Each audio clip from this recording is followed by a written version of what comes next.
నమస్తే, వీటీవీ ప్రైమ్కి స్వాగతం. తెలుగునాట భక్తి రసం కుప్పలుగా పారుతోంది, డ్రైనేజీ స్కీము లేక డేంజర్గా మారుతోందని సుప్రసిద్ధ కవి సంపాదకులు గజ్జల మల్లారెడ్డి గారు ఒక సందర్భంలో ప్రస్తావిస్తారు. సరిగ్గా ఇప్పుడు అదే జరుగుతోంది. తెలుగునాట భక్తి రసం కుప్పలుగా పారటమే కాదు, మహాభక్తులు ఎక్కడికక్కడ సనాతన ధర్మానికి అసలు మేమే బ్రాండ్ అంబాసిడర్లు, మేమే రిప్రజెంటేటివ్స్, సాక్షాత్తు వెంకటేశ్వర క్షేత్రం అంతా కూడా మా అండర్లోనే ఉంది, మేమే దానికి రిప్రజెంటేటివ్స్ అన్నట్టుగా మాట్లాడుతున్నటువంటి తీరు చూస్తే ఎంత జుగుప్సాకరంగా ఉందంటే, వీళ్ళు ప్రతిపక్షంలో ఉన్నటువంటి నేత, గతంలో ఆ మాజీ చైర్మన్ అయినటువంటి వ్యక్తి భూమన కరుణాకర్ రెడ్డి ఒక ఇష్యూని, గోవులకు సంబంధించిన ఇష్యూని లేవదీశారు.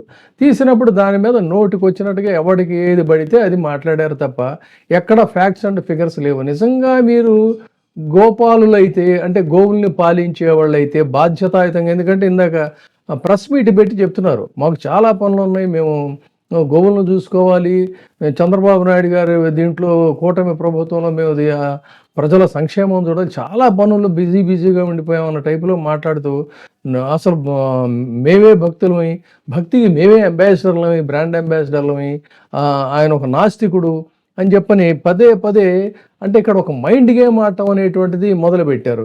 అవతల వాడిని ఏదైనా తగ్గించాలి వాళ్ళ స్థాయిని అన్నట్లయితే, కుక్కని కొట్టాలంటే పిచ్చి కుక్కని ముద్ర వేయాలన్నట్టుగా వేయటం అనేది వీళ్ళకి ఒక ప్యాషన్ అయిపోయింది.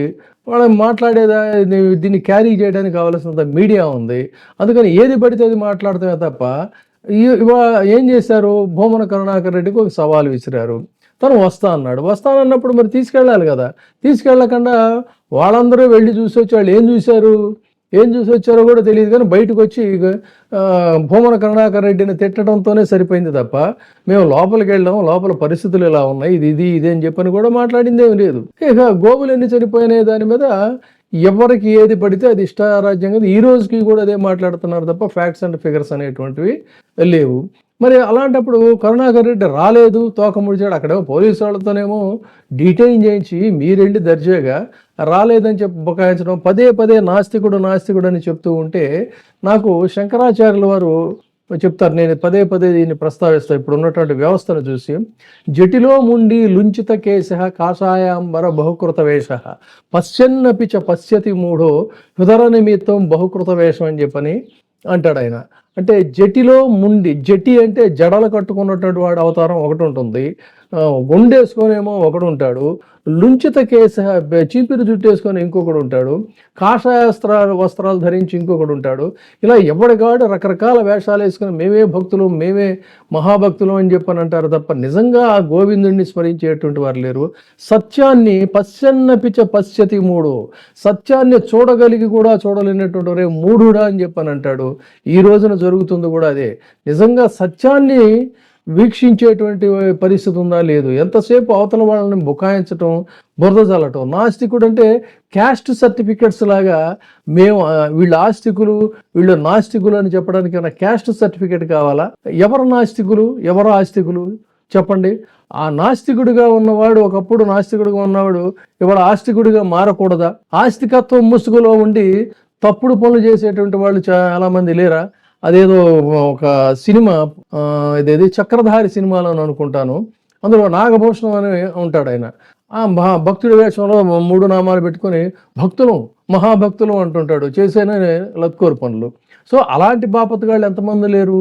నాస్తికుడు అని చెప్పని. పైగా ఈరోజు నాకు ఎందుకు ఈ వీడియో చేస్తున్నానంటే, మీడియా ముందుకు వచ్చి తిరుపతిలో మాట్లాడినటువంటి మేము ప్రజాప్రతినిధులు అని చెప్పని రొమ్ము విరుచుకొని మరీ చెప్తున్నటువంటి వాళ్ళు, మీకు కాలం కలిసి వచ్చింది, ప్రజాప్రతినిధులు అయ్యారు అంతే తప్ప ఇదేం మీకేం పర్మనెంట్ స్టాండర్డ్గా పబ్లిక్ ఏమీ మ్యాండేట్ ఇవ్వాల. ప్రజలు ఒక 5 ఏళ్ళకి ఇచ్చారు, అందులో 1 సంవత్సరం అయిపోయింది. మంచి పనులు చేస్తే బాగుంటుంది, అంతేగాని దాన్ని చూసుకొని అవతల వాళ్ళని కించపరిచేటువంటి విధంగా మాట్లాడటం ఇది చాలా దుర్మార్గం.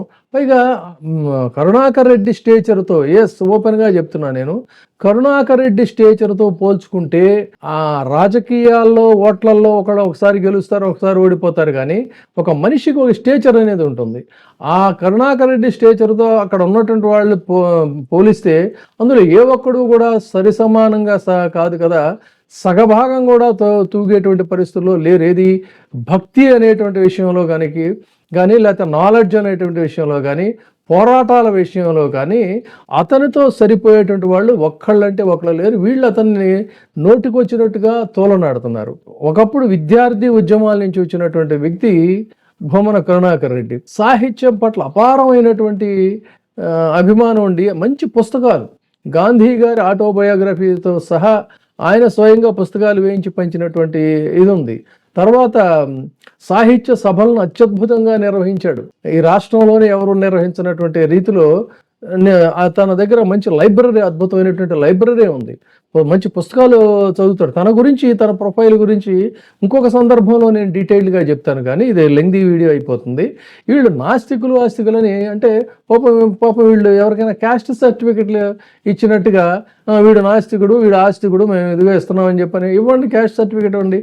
ఎవడు నాస్తికుడు, ఎవడు ఆస్తికుడు? అసలు మీకు పురాణాల గురించి తెలుసు. అక్కడ ఉన్నటువంటి వాళ్ళ ఆ బాపతో వాళ్ళని చూస్తే మనం అసలు ప్రశ్నించడం కూడా వేస్ట్. కానీ బట్ పదే పదే జగన్మోహన్ రెడ్డి నాస్తికుడు, లేకపోతే కరుణాకర్ రెడ్డి నాస్తికుడు, మేమే బొట్లు పెట్టుకున్నాం కాబట్టి, కాషాయ వస్త్రాలు ధరించాం కాబట్టి మేమే అని మాట్లాడుతున్నాం. మీకు అసలు పురాణాల గురించి మీకు తెలుసా? వాల్మీకి రామాయణం గురించి తెలుసు కదా.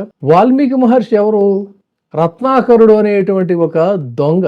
ఆ దొంగగా జీవించినటువంటి వ్యక్తి తదనంతర కాలంలో ఏమయ్యాడు? వాల్మీకి మహర్షిగా మారాడు. పొండరీకుడు ఎవరు? పాండురంగ మహత్యంలో పొండరీకుడు ఒకప్పుడు తల్లిదండ్రులను తప్ప మిగతా భగవంతుడి గురించి తెలియదు, అసలు పట్టించుకోడు. అటువంటి వ్యక్తి ఏమయ్యాడు? తర్వాత విఠల భక్తిగా దాదాపు పండర్పూర్ ఆలయ స్థాపనకే కారకుడయ్యి మహాభక్తుడైనటువంటి వ్యక్తి. భక్త రామదాస్ కంచర్ల గోపన్న ఎవరు? ఒక తహసీల్దార్గా, రెవెన్యూ ఆఫీసర్గా ఉండి ముందు ఏమాత్రం కూడా అసలు దేవుణ్ణి పట్టించుకున్నటువంటి వ్యక్తి. తర్వాత భద్రాచల రామాలయ నిర్మాణానికి అసలు ఏమాత్రం వెనక ముందు చూసుకోకుండా నిధులను వినియోగించి మహాభక్తుడై జైలుకి వెళ్ళాడు. అటువంటి వ్యక్తి ఒకప్పుడు అంతకుముందు ఏంటి సరే కనకదాసు, కర్ణాటక హరిదాస పంథ అంటారు కనకదాసు. కనకదాసు గురించి మీకు అసలు తెలుసా? విని కూడా బహుశా పేరు కూడా విని ఉండరు ఏమోలే. యోధుడు, కవిగా ఉండి ఆలయంలోకి కూడా లేకపోవటంలో అష్టకష్టాలు పడినటువంటి వ్యక్తి ఉడిపి కృష్ణుడిని దర్శించాలన్న తపనతో ఆ తర్వాత మహాభక్తుడిగా మారి కృష్ణ హరిదాసుగా ప్రసిద్ధి చెందాడు. ఎన్నో కీర్తనలు రచించాడు. సమయం సరిపోదు, ఇలాంటి ఎన్నైనా మనం చెప్పుకుంటూ వెళ్ళచ్చు. వీళ్ళందరూ కూడా ఒకప్పుడు నాస్తికులు. నాస్తికత్వం నుంచి ఆస్తికత్వానికి మారడం, అదే ట్రాన్స్ఫర్మేషన్ ఆఫ్ ద లైఫ్ అని చెప్పంటారు. అది ఇక్కడ అంతే తప్ప ఒకడు వీడు నాస్తికుడని లేదా వీడు ఆస్తికుడు అని చెప్పని పర్మనెంట్ గా ముద్రలు వేసుకుని ఎవడో ఉండడు. అలాంటిది తెలిసి తెలియనితనంతో, మిడిమిడి జ్ఞానంతో నిందాపూర్వకంగా మాట్లాడాడు. అసలు వాడు భక్తుడే కాదు, అసలు వాడు బిలీవరే కాదు. అట్లా దురహంకారంగా మీరు మాట్లాడుతూ ఒకవైపేమో గోవులు ఎన్ని చనిపోయినాయో కూడా మీకు తెలియదు. మీరు మెంబర్స్ అంటే మీ కర్తవ్యం ఏంటి?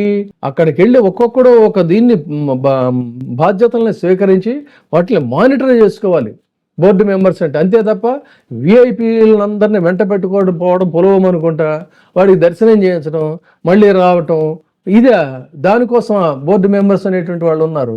ఈ రోజుకి మీరు కరెక్ట్గా ఎన్ని గోవులు పోయినాయో, ఎంత పోయినాయో తెలియదు. ఇంకా మరీ దౌర్భాగ్యమైన పరిస్థితి ఏంటంటే, ఆల్రెడీ నేను ఒక వీడియో చూశాను, అందులో చూడొచ్చు. ఆరోగ్యంగా పరిపూర్ణమైనటువంటి ఆరోగ్యంగా ఉన్న గోవులను మాత్రమే టీటీడీ స్వీకరించాలనేటువంటిది చాలా క్లియర్గా నేను ఒక వీడియోలో చేశాను, చూడండి కావాలంటే. అది కూడా తెలియదు వీళ్ళకి. వాళ్ళు ఏదో ఈవోకి కూడా తెలియదు ఆ విషయం. ఏదో గోవులు ఇస్తుంటారు, తీసుకుంటుంటాం, వాటిల్లో కొన్ని ఆరోగ్యంగా ఉంటాయి, అనారోగ్యంగా ఉంటాయి అని చెప్పని ఇష్టం వచ్చినట్టు మాట్లాడారు. ఇది చాలా దుర్మార్గం, దారుణం. భక్తి ముసుగులో, విశ్వాసం ముసుగులో ఒక దగా వేషాలు వేయటం, తగాకోరులుగా మాట్లాడి ఇదేమిటి అన్యాయం అని ప్రశ్నించినటువంటి వాళ్ళ మీద బురద చల్లి వాళ్ళ వ్యక్తిత్వ హననానికి పాల్పడటం అనేటువంటిది తీవ్రమైనటువంటి అభ్యంతరకరం. ఇది సిసలైనటువంటి భక్తులు ఎవరు కూడా హర్షించరు. ఈరోజు మీరు పదవిలో ఉన్నారా, అధికారంలో ఉన్నారని చెలరేగిపోవచ్చు, కానీ వీటన్నిటికీ కూడా మీరు భారీ మూల్యం చెల్లించుకునే రోజైతే వస్తుంది. జనం గమనిస్తున్నారు. జాగ్రత్త. Thank you. ఇప్పుడే సబ్స్క్రైబ్ చేయండి, లైక్ చేయండి, షేర్ చేయండి. VTV Pride, నీ ఉత్తమాభిరుచుల సమ్మేళనం.